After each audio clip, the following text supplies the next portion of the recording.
So now that your band is placed properly like this, you're going to prevent rip out and anything, and you can now wear your glueless wig so confident. So watch this video to the end to see how I did this.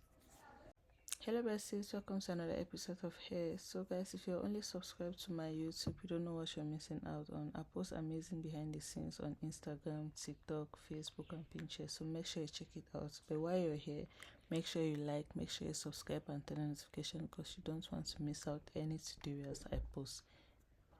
So guys, this is a factory wig and I'm going to show you how to turn your factory wig into a glueless wig.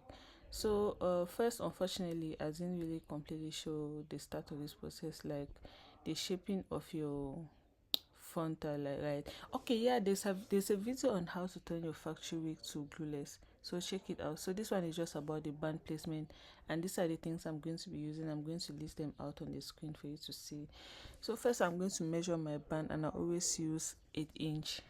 So when I do not have an adjustable band, it's really difficult to do this with a normal band, but then again we're going to make it work.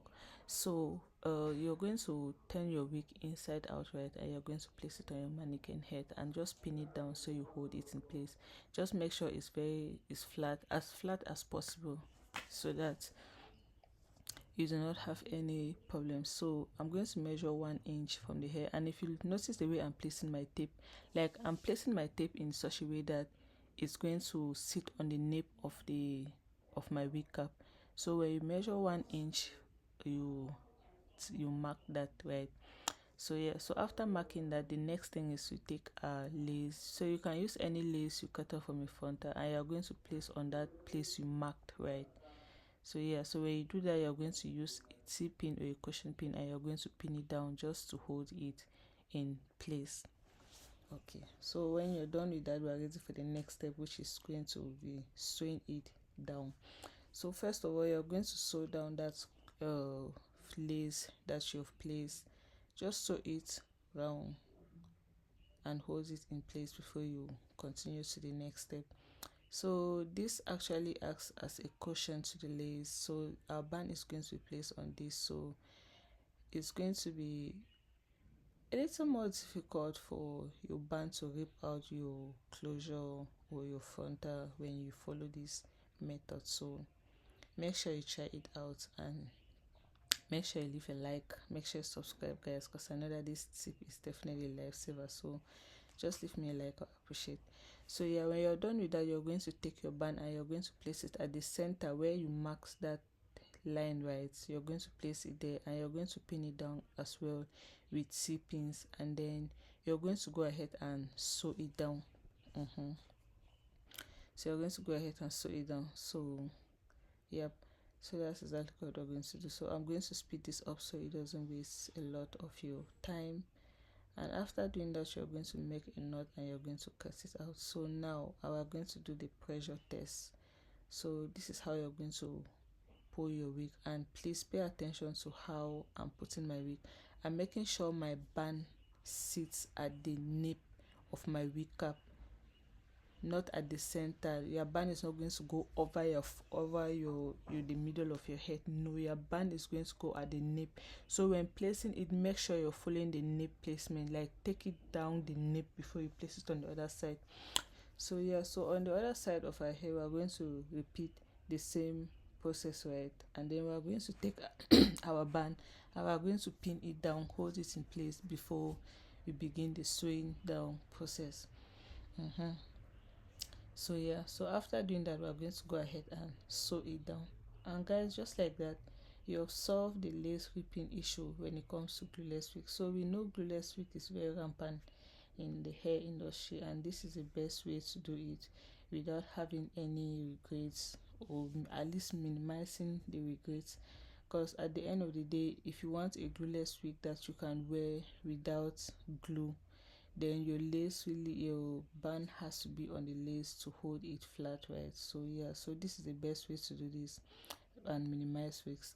So we are going to cut off the excess lace from the one we attached, and this is what we are left with. So guys, this is our video. This is what I made the video to show you.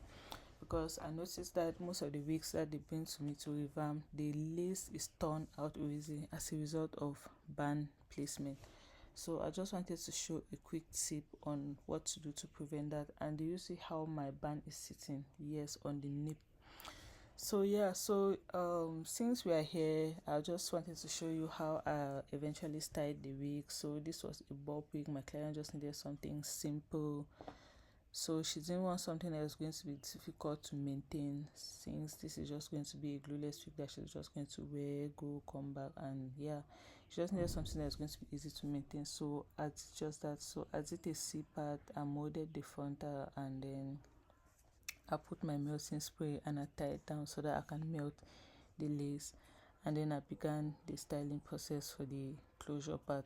So basically I used my hair wax and my hair's heat protectant, and I laid down the frontal with it. Then at the back I just went ahead to steam the back, steam pot it, and yeah.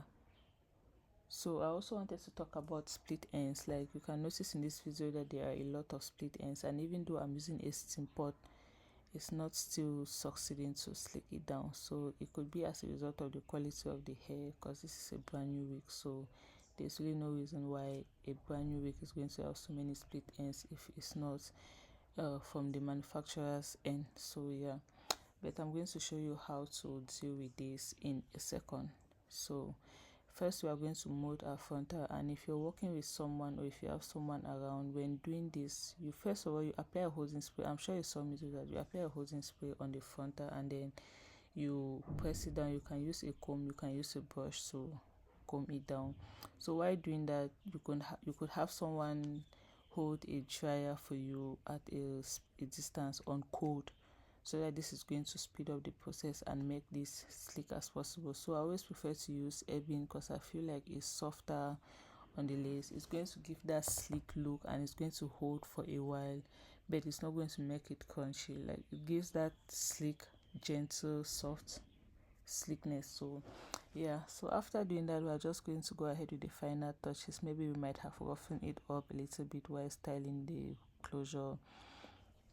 So we're just going to straighten back the hair in little sections. Any area that we might have lifted up, we're going to do just that. And then yeah, so here's what this wig is looking like, but we still have one major problem, right? Yes, the split ends. So to solve that, you're going to take your hosing spray, you rub in your hands, and you glide down just like that. After doing this, do not, I repeat, do not comb your hair. After doing this, just keep your hair and ready to wear or send to your client, and that's it. So guys, I think we're at the end of this video, and yeah, so if you learned one thing is band placement, right? Always make sure your band is placed towards the nape of your hair. Always follow the end of your frontal of your wig cap to place your band. Always add an additional lace so that it can prevent rip out.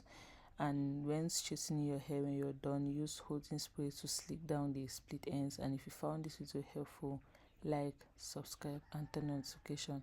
Thanks very much for watching. Bye bye.